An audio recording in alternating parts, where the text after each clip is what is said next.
Assalamualaikum dan salam sejahtera. Saya Muhammad Sufi bin Muhammad Tarmizi, nombor metrik S72055. Sekarang saya akan membincangkan tentang 3 ciri unik yang wujud di negara ini yang boleh mengikat serta mengeratkan lagi hubungan sesama rakyat dan kesetiaan rakyat kepada negara. Pada pendapat saya, terdapat 3 ciri unik yang boleh mengikat serta mengeratkan lagi hubungan sesama rakyat dan kesetiaan rakyat kepada negara. Pertama, iaitu hari perayaan. Kedua, bahasa Melayu sebagai bahasa kebangsaan. Dan yang ketiga, adat dan budaya. Pertama, hari perayaan. Di negara Malaysia, terdapat beberapa hari perayaan besar yang disambut daripada agama yang berbeza. Sebagai contoh, Hari Raya Aidilfitri, Tahun Baru Cina dan Hari Deepavali. Sambutan rumah terbuka juga turut diadakan bagi setiap hari perayaan ini. Rakyat Malaysia amnya turut sama-sama, tidak mengira bangsa dan agama, menyambut hari perayaan ini bagi memeriahkan hari sambutan. Di samping itu, dapat mengeratkan ukhuwah sesama komuniti yang menyambut hari perayaan ini. Oleh itu, ikatan ukhuwah yang dijalin ini dapat mengeratkan lagi perpaduan antara rakyat dan dapat menyuntik perasaan cinta dan kesetiaan kepada negara. Kedua, bahasa Melayu sebagai bahasa kebangsaan.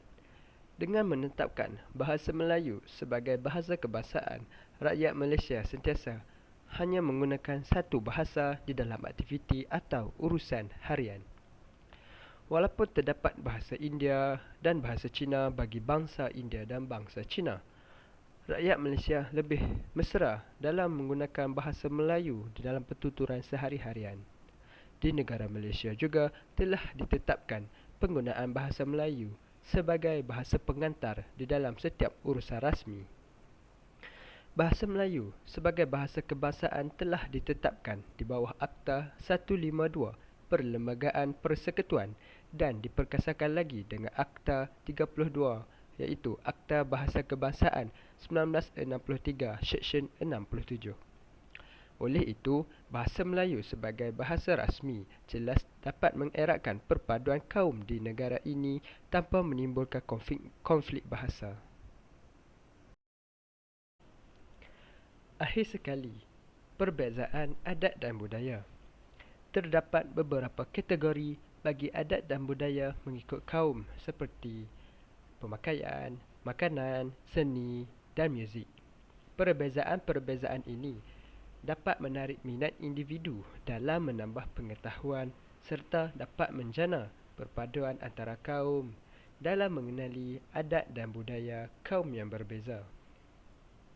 Oleh itu, perbezaan adat dan budaya kaum di Malaysia merupakan salah satu kunci utama perpaduan rakyat di negara ini, di samping dapat menyuntik perasaan cinta dan kesetiaan kepada negara.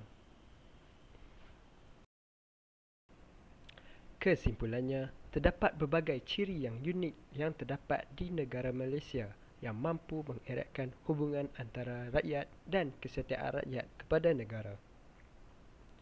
Namun, ukhuwah antara rakyat dan kesetiaan kepada negara tidak hanya terletak kepada ciri-ciri yang dibahaskan, malah tindakan dan pergaulan individu merupakan kunci utama bagi semua aspek.